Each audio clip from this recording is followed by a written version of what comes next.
اتنی لمبی line ladies باہر کھڑی ہوتی ہے. جو چیز چاہے ہمیں مل جائے، ٹائم سے مل جائے، عزت سے مل جائے. روزانہ بلا رہے ہیں، صبح آ جائیں شام میں آ جائیں، آتے ہیں تو ملتا ہی نہیں ہے. مہینے میں 2-3 دفعہ سامان آتا ہے، پوچھتے رہو کب آئے گا کب آئے گا. سامان لین کے اندر سنبھالو مل رہا ہے، تکلیف ہو رہی ہے لوگوں کو، ضلالت کی وجہ سے مل رہا ہے اس کو. 6 نمبر سے خوار ہو کے آئے، وہاں سے لائٹ بند ہو گئی تو اب یہاں خواری. حیدرآباد میں شہریوں کو ریلیف فراہم کرنے والے یوٹیلیٹی سٹورز بھی غریب عوام کے لیے درد سر بننے لگے. حیدرآباد میں قائم مختلف یوٹیلیٹی سٹورز حکومتی اوقات کار کے بجائے یوٹیلیٹی سٹورز مینیجرز کے مطابق بند ہونے لگے، جس کی وجہ سے سستا گھی اور آٹے کے حصول کے لیے غریب عوام کو در بدر کی ٹھوکروں کا سامنا ہے. شہریوں کا کہنا تھا کہ یوٹیلیٹی سٹورز پر تعینات عملہ ایک جانب سٹورز بند کر کے غائب ہو جاتا ہے تو دوسری جانب لائٹ نہ ہونے کے سبب ہمیں گھروں کو واپس لوٹنے کو کہہ دیا جاتا ہے. حکومت کو چاہیے کہ ان کے خلاف ایکشن لیں، کیونکہ یہ لوگ اپنا کام صحیح طریقے سے کرتے ہی نہیں ہیں، نہ تو ٹائم پہ کھولتے ہیں نہ لوگوں کو دیتے ہیں چیزیں. کئی چکر لگانے پڑتے ہیں، بڑی پریشانی ہے اس کے اندر بھی. گورنمنٹ نے یہ نام تو کر دیا کہ یوٹیلیٹی اسٹور کھولیں،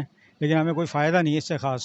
شہریوں نے یہ بھی الزام عائد کیا ہے کہ حکومت کی جانب سے یوٹیلیٹی سٹورز پر ملنے والا سستا گھی شہر کے مختلف پرچون دکانداروں کو فروخت کر دیتے ہیں، جس کی وجہ سے انہیں سستا گھی بھی میسر نہیں ہو پاتا. عوام لائن میں بھی لگ رہی ہے، سب بات ہے، عوام خوار ہو کے جا رہی ہے. سارا یہ یوٹیلیٹی والے پرچونی والوں کو بیچتے ہیں. خواری بہت ہوتی ہے، لائٹ چلی جاتی ہے، بند کر دیتے ہیں، تالا لگاتے ہیں، بولے 2 گھنٹے کے بعد آنا، پھر دوبارہ آؤ. ابھی ہم 6 نمبر والے اسٹور سے آ رہے ہیں، وہاں پہ لائٹ چلے گئی، انہوں نے بند کر دی. لائٹ جانے سے پہلے آدھے گھنٹے وہ جو گھوم رہا تھا کمپیوٹر چھوڑ کے. شہریوں نے حکومت سے مطالبہ کیا ہے کہ حیدرآباد کے یوٹیلیٹی سٹورز پر تعینات عملے کو حکومتی اوقات کار کے مطابق ڈیوٹیوں کا پابند کیا جائے تاکہ غریب عوام کو سستی اشیاء بآسانی میسر ہو سکے. ریحان غنی، پاسبان نیوز، حیدرآباد.